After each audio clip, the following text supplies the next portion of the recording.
Assalamualaikum. This is Tigar Sultana from Rastani Ideal College and welcome to English first paper class. As our MT had already finished, so this is high time to go forward the rest of the part of the syllabus.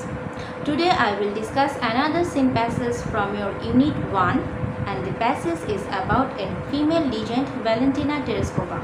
So let's start it. আমাদের আজকের topic হচ্ছে Valentina টেরেসকোভা। এটা আছে তোমাদের unit 1-এর lesson 3-তে।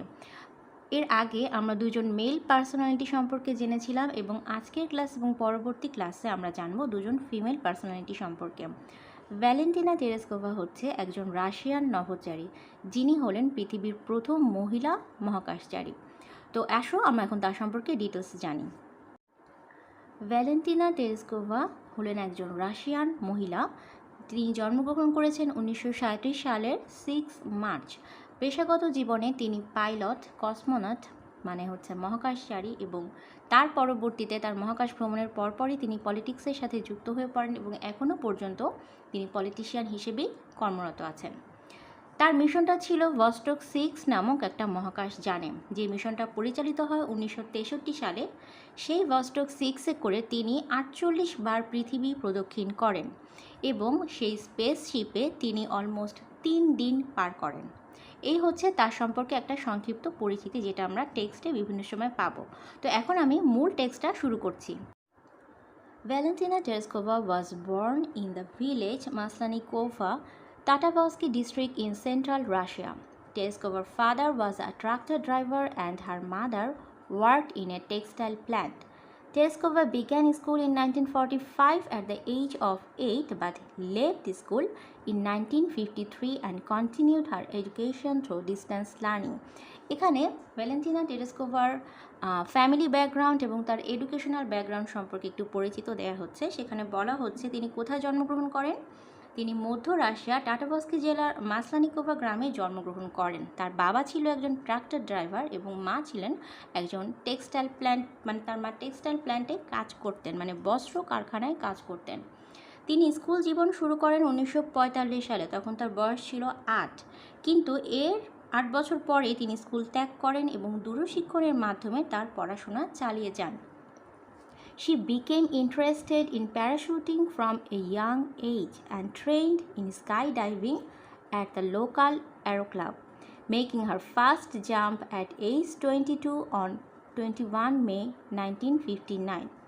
At that time, she was employed as a textile worker in a local factory. It was her expertise in skydiving that led her to her selection as a cosmonaut. পরবর্তীতে কি বলা হয়েছে দেখো, এখানে বলেছে অল্প বয়স থেকে তিনি প্যারাশুট চালনায় খুবই আগ্রহী হয়ে ওঠেন এবং স্থানীয় একটি অ্যারো ক্লাবে তিনি স্কাই ডাইভিংয়ের প্রশিক্ষণ নেন। স্কাই ডাইভিংটা মূলত এক ধরনের গেম, যেখানে মানে স্কাই ডাইভিং আর প্যারাশুটিং সেম থিং।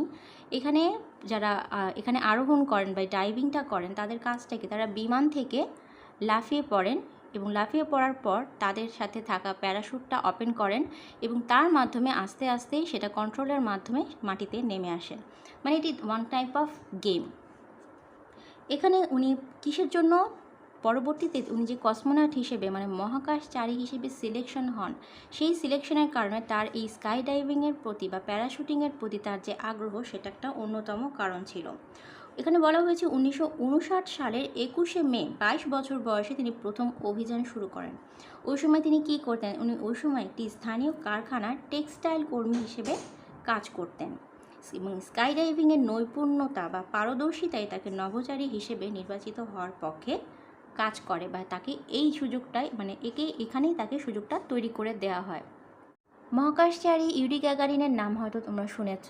তিনি ছিলেন মানব ইতিহাসের প্রথম মানুষ যিনি 1961 সালেই মহাকাশে ভ্রমণ করেন। এই প্যারাতে তার নামটা এসেছে দেখো। After the flight of Yuri Gagarin, the first human being to travel to outer space in 1961, the Soviet Union decided to send a woman in space. On 16 February 1962, Proletaria Valentina Tereshkova was selected for this project from among more than 400 applicants. এখানে বলা হচ্ছে যে Yuri Gagarin, যিনি মানব ইতিহাসে 1961 সালে মহাকাশ ভ্রমণ করেন, তার মহাকাশ অভিযানের পর সোভিয়েত ইউনিয়ন মহাশূন্যে একজন মহিলা মানে মহাকাশচারী পাঠানোর সিদ্ধান্ত নেয়।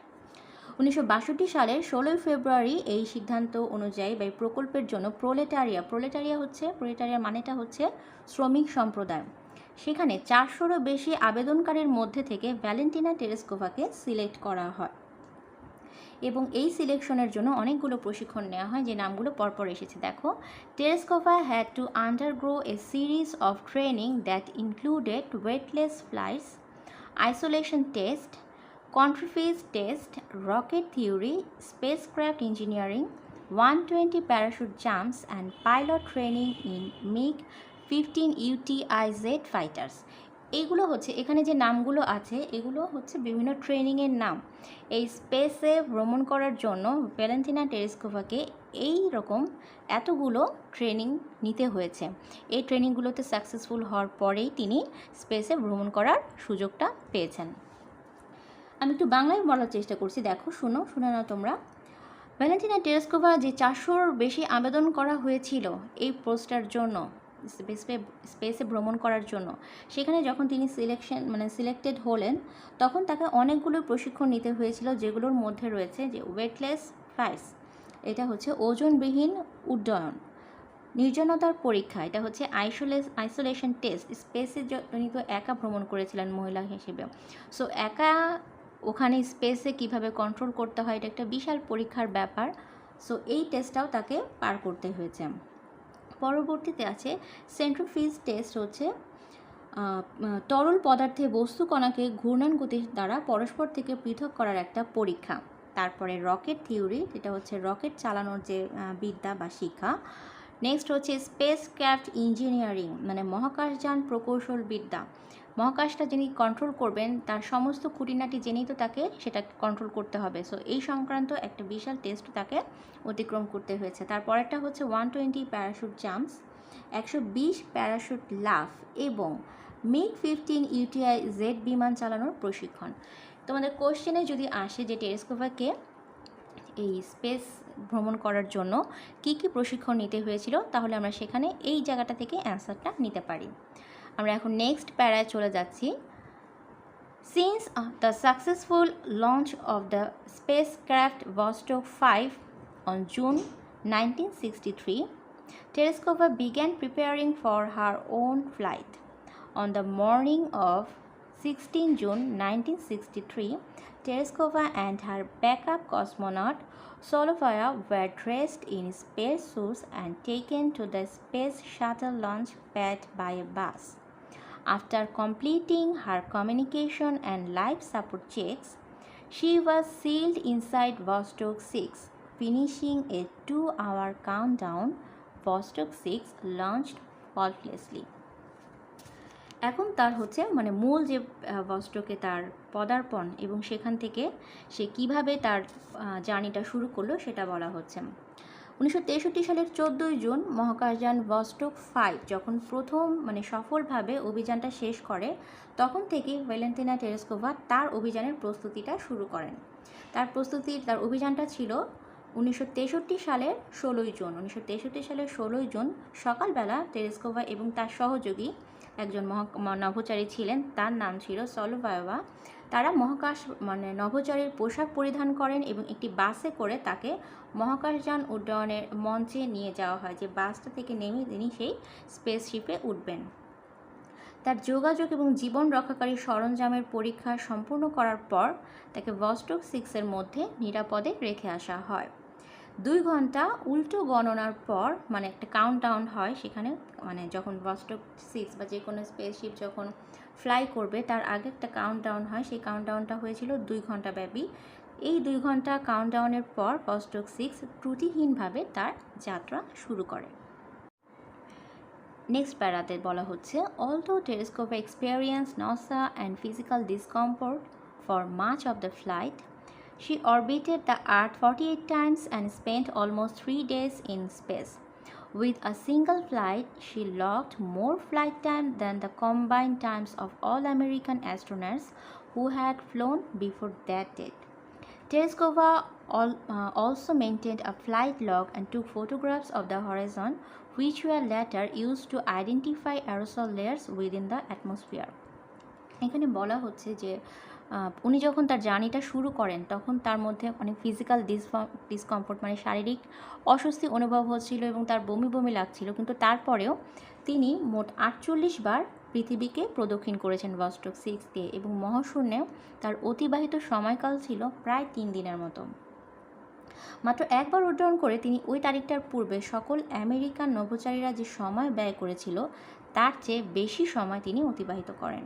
টেলিস্কোপার উড্ডয়নের একটি সময় তালিকা মেনটেন করতেন এবং তার ওই সময়কালে ছবি তুলতেন, মানে হরাইজনের ছবিগুলো তুলে রাখতেন, দিগন্তের ছবি তুলতেন, যেই ছবিগুলোই পরবর্তীতে জলবায়ু অ্যারোসোলের স্তর শনাক্তকরণে ব্যবহৃত হয়েছিল। নেক্সট প্যারায় ভস্টক 5-এর যে উড্ডয়ন কর্মসূচি সেটার কথা বলা হয়েছে এবং সেটার পরিচালনার দায়িত্বে ছিলেন ভ্যালারি ভাইভক্সে নামক আরেকজন কসমোনট বা নভোচারী। তার ফ্লাইটটি পরিচালিত হয়েছিল ভ্যালেন্টিনা টেরেস্কোভার ভস্টক 6 স্পেস পরিচালনার আগে। তো সেটা উল্লেখ করে একটা কম্প্যারিজন এখানে দেখানো হয়েছে। Vostok 6 was the final Vostok flight and was launched 2 days after Vostok 5, which carried Valery Vygotsky into a similar orbit for 5 days, landing 3 hours after Tereskova. তার মানে এখানে বলা হচ্ছে যে ভস্টক 6টা হচ্ছে সর্বশেষ ভস্টক ফ্লাইট, যেটা ভস্টক 5 উড্ডয়নের 2 দিন পর চালু হয়। যেহেতু আমরা আগেই পড়ে এসেছি যে ভস্টক 6টা কখন পরিচালিত হয়েছিল 1963 সালের 16ই জুন, আর 5টা ল্যান্ড করেছিল 1963 সালের 14ই জুন, মানে তার 2 দিন আগে পরে।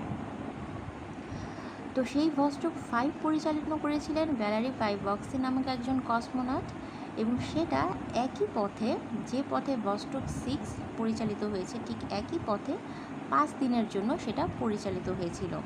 এবং কখন সেটা ল্যান্ড করেছিল, টেরেস্কোভা মাটিতে অবতরণ যে সময়টা করে তার 3 ঘন্টা পরে সেটা অবতরণ করেছিল। পরবর্তী লাইনে বলা হয়েছে the two vessels approached each other within 5 kilometres at one point and from space Tereskova communicated with Vygotsky and the Soviet leader Khrushchev by radio. মানে এই দুটো মহাকাশযানই একই সময় 5 কিলোমিটারের মধ্যে পৌঁছে যায় এবং মহাকাশযান থেকে টেরেস্কোভা কিসের মাধ্যমে ভাইগক্সি এবং সোভিয়েত নেতা ক্রুশ্চেভের সাথে যোগাযোগ করছিলেন, সেটা হচ্ছে রেডিওর মাধ্যমে তারা কমিউনিকেট করছিল। পরবর্তী লাইনে বলা হচ্ছে much letter in 1977 Tereskova earned a doctorate in engineering from Zhukovsky Air Force Academy and afterwards she turned to politics. এখানে তার ভস্টক 6-এর জার্নির পরে তিনি আর এ ধরনের কোনো মহাকাশযান অভিযানের সাথে এই পরিচালনার সাথে আর নিযুক্ত ছিলেন না। পরবর্তী লাইনে বলা হয়েছে অনেক পরের কথা, মাচ লেটার ইন 1977। আমরা জানি স্পেসটা পরিচালিত হয়েছিল 1963 সালে, এখন আমরা 1967 সালের ইভেন্টে চলে যাচ্ছি। সেই সময় ভ্যালেন্টিনা টেরেস্কোভা একটা ডক্টরেট ডিগ্রি অর্জন করেন, প্রকৌশলীর উপরে একটা ডক্টরেট ডিগ্রি অর্জন করেন এবং সেই ডিগ্রিটা উনি নিয়েছিলেন জুকোভস্কি এয়ারফোর্স একাডেমি থেকে। Afterwards she turn to politics, এবং তার পরবর্তীতে তিনি পলিটিক্সের সাথে জড়িয়ে পড়েন, রাজনীতিতে জড়িয়ে পড়েন। During the Soviet regime she became one of the presidium members of the supreme Soviet. তিনি সুপ্রিম সোভিয়েতের একজন প্রেসিডিয়াম সদস্য হিসেবে মনোনীত হন। Now this living legend is a member in the lower house of the Russian legislature. বর্তমানে এই কিংবদন্তি, জীবন্ত কিংবদন্তি রাশিয়ার পার্লামেন্টের নিম্নকক্ষের একজন সদস্য হিসেবে আছেন। On her 17th birthday, when she was invited by the Russian Prime Minister Vladimir Putin, she expressed her desire to fly to Mars, even if for a one-way trip. দেখো এখানে বলা হচ্ছে তার 70তম জন্মদিনে যখন তিনি তার রাশিয়ার প্রেসিডেন্ট ভ্লাদিমির পুতিন দ্বারা নিমন্ত্রিত হয়েছিলেন, তখন সেখানে তিনি তার একটা ইচ্ছা ব্যক্ত করেন। সেই ইচ্ছাটা হচ্ছে মঙ্গল গ্রহে যাওয়ার ইচ্ছা, এবং যদি এভাবে বলা হয়েছিল যদি সেখান থেকে তিনি আর কখনো ফিরেও না আসেন, তারপরেও এটাই তার ইচ্ছা যে তিনি মঙ্গল গ্রহে ভ্রমণ করবেন বা সেখানে থাকবেন। তো এই হচ্ছে আমাদের মোটামুটি আজকের প্যাসেজটা ভ্যালেন্টিনা তেরেস্কোভা সম্পর্কে। এখানে আসলে এমন অনেক ওয়ার্ড আছে যেগুলোর সাথে আমরা আগে থেকে অতটা পরিচিত না, আর এখানে নামগুলো বা জায়গার নাম যেটাই বলো না কেন সেটাও যেহেতু রাশিয়ান ওয়ার্ড, সো আমাদের উচ্চারণে হয়তো একটু প্রবলেম হবে। তো আশা করি কয়েকবার পড়লে তোমরা এটা আয়ত্ত করতে পারবে। এবং এখানের কোশ্চেন অ্যান্সারগুলো মোটামুটি টেক্সট বেস, মানে এখানে ক্রিয়েটিভ রাইটিংয়ের সুযোগটা একটু কম, কারণ হচ্ছে এখানে সব ইনফরমেটিভ টাইপ, মানে জ্ঞানমূলক কোশ্চেন এখান থেকে আসার মতো।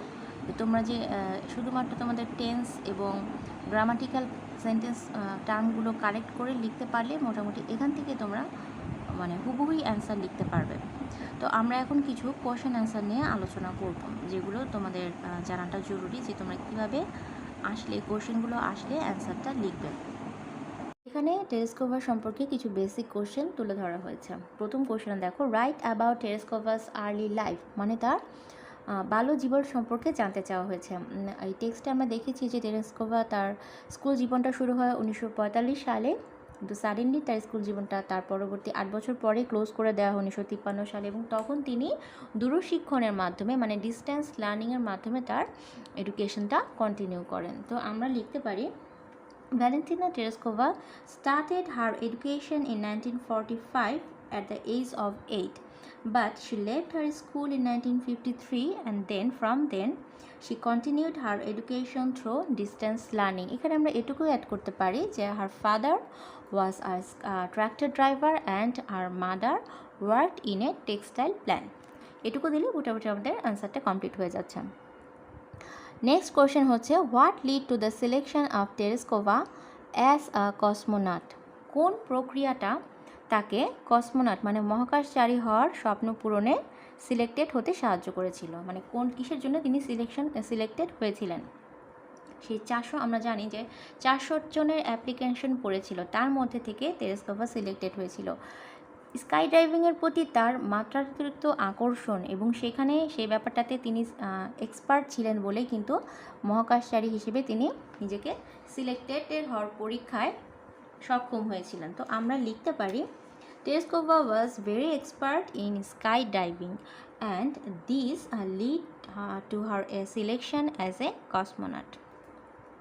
অথবা এইভাবেও আমরা লিখতে পারি, as she is very expert in skydiving, so this lead to the selection of Tereskova as a cosmonaut. এটাই হচ্ছে আমাদের টার্গেট অ্যান্সার। নেক্সটে বলা হচ্ছে, what can you say about the training Tereshkova took? যখন প্যাসেজটা পড়িয়েছি আমি তোমাদেরকে দেখালাম যে একটা প্যারার মধ্যে প্রায় অনেকগুলো ট্রেনিং সম্পর্কে বলা হয়েছে, যে ট্রেনিংগুলো ভস্টক 6-এ ফ্লাইট করার আগে তাকে নিতে হয়েছিল। সেখান থেকেই আমরা অ্যান্সারটা নিব। টেরেস্কোভা আমরা আগে লিখব যে টেরেস্কোভা টুক এ সিরিজ অফ ট্রেনিং, মানে একটা ট্রেনিংয়ের সমষ্টি তাকে সম্পন্ন করতে হয়েছিল। সেগুলো কি? দিস ইনক্লুড দিয়ে আমরা লিখতে পারি, হয়তো তুমি একটা সেমিকোলন ইউজ করতে পারো, অথবা দিস ইনক্লুড দিয়ে তুমি পাশাপাশি সেই ট্রেনিংগুলোর নাম লিখে যেতে পারো। সেটা হচ্ছে একটা হচ্ছে weightless flights, isolation test, centrifuge test, rocket theory, spacecraft engineering, 120 parachute jumps and pilot training in MiG-15 UTI jet fighters. এগুলো আমি বললাম তোমাদের প্যাসেজেই একই জায়গায় এই ট্রেনিংগুলোর নাম সারিবদ্ধভাবে দেওয়া আছে সেখান থেকে। পরবর্তী কোশ্চেন হচ্ছে, discuss her experience in Vostok 6। Vostok 6-এর ভ্রমণে তার যে অভিজ্ঞতা হয়েছিল সেটা জানতে চাওয়া হয়েছে। এখানে ভস্টক 6-এর পর্যন্ত পৌঁছানোর সময় তার কী কী অভিজ্ঞতা ছিল, তার সাথে আরেকজন ছিল সহকারী একজন কসমোনট, তিনি এবং তার সেই সহকারী কসমোনট ওখানে বলা আছে যে তারা স্পেস স্যুট পরিধান করলেন, তারপর একটা বাসে করে তারা ভস্টক 6 পর্যন্ত পৌঁছালেন। তো আমরা এভাবে লিখব, Tereshkova and her backup cosmonaut put on space suits, a bus took them to the space shuttle launch pad, মানে স্পেসশিপ পর্যন্ত তাদেরকে সে একটা বাসে করে নিয়ে যাওয়া হয়। She completed her communication and life support check, সেখানে যে সে যাওয়ার পরে তার যে কমিউনিকেট করতে হবে সেটা চেক করেন এবং তার লাইফ সাপোর্টের যে সরঞ্জামগুলো ছিল সেগুলো চেক করেন। She was sealed inside Vostok 6, তারপরে সমস্ত চেকিংয়ের পরে তাকে ভস্টক 6-এ সিল করে দেওয়া হয়, মানে তখন বাইরের কারোর সাথে তার আর দেখা হবে না, তিনি ওই স্পেস ভস্টক 6-এর মধ্যে তিনি তখন একাই ছিলেন। দেন ভস্টক 6 লঞ্চড আফটার ফিনিশিং এ 2-hour কাউন্টডাউন। তারপর কি হলো, ভস্টক 6টা 2 ঘন্টার একটা কাউন্টডাউনের পরে সেটা ফ্লাই করলো। তো এভাবে আমরা এই অ্যান্সারটা লিখব। লাস্টের একটা কোয়েশ্চেন হচ্ছে, what did Tereshkova desire to do on her 17th birthday, মানে 70তম জন্মদিনে টেরেস্কোভা তার কি ইচ্ছা প্রকাশ করেছিলেন। তার ইচ্ছার প্রকাশটা ছিল রাশিয়ার প্রেসিডেন্ট ভ্লাদিমির পুতিনের প্রতি। তিনি বলেছিলেন যে তিনি মঙ্গল গ্রহ ভ্রমণের একটা সুযোগ চেয়েছিলেন। তার ডিজায়ারের কথা তিনি একভাবে আমরা লিখতে পারি, Tereshkova expressed her desire to fly to Mars even if for a one-way trip on her 17th birthday।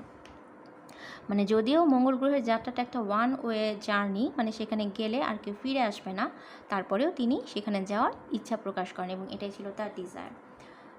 তো মোটামুটিভাবে এই কোশ্চেনগুলোই আমরা ভালো করে পড়বো এবং সিমিলার যে আরও অনেক এক্সট্রা কোশ্চেন আছে দেখবে ঘুরে ফিরে একই কোশ্চেন বেশ কয়েকটা প্যাটার্নে বেশ কয়েকটা স্টাইলে এসেছে। মেইন কোশ্চেনগুলো তো আমরা পড়বোই, তার সাথে সাপোর্টিং কোশ্চেনগুলোও পড়বো এবং এমসিকিউ তোমাদের মেইন যে 5টা দেয়া থাকে তার বাইরে এক্সট্রা কোশ্চেনে তোমাদের বইয়ে দেখবে এক্সট্রা কোশ্চেনে অনেকগুলো করে প্রত্যেকটা প্যাসেজের সাথে প্রায় 16-17টা করে এমসিকিউ দেওয়া থাকে, সেগুলো ভালো করে পড়বে। তারপরেও যে ওখান থেকেই আসবে এমন না, ওয়ার্ড মিনিংগুলো এমনভাবে তো সবসময় পড়তে বলে যাতে টিচার যদি অন্য কোথাও থেকেও দেয় যে ওয়ার্ডটা তোমার বইয়ে নাই কিন্তু সেটা সিনোনিমাস, তো সেখান থেকেও যাতে তোমরা আসলে লিখতে পারো। মোটামুটিভাবে আমার মূল কথা হচ্ছে তোমার বেসিকটা ক্লিয়ার লাগবে এবং বেসিকটা স্ট্রং রাখবে, যাতে যেখান থেকে যেভাবেই কোশ্চেনটা করা হোক না কেন, কোশ্চেন তো আর প্যাসেজের বাইরে থেকে করা হবে না, সো যেভাবেই করা হোক তোমরা যাতে সুন্দর করে সাজিয়ে লিখতে পারো। তো আজকে ক্লাস সম্পর্কে ডিটেলস আলোচনা হবে লাইভ ক্লাসে। সেই পর্যন্ত তোমরা ভালো থাকো এবং মন দিয়ে পড়াশোনা আবার শুরু করো। আল্লাহ হাফেজ।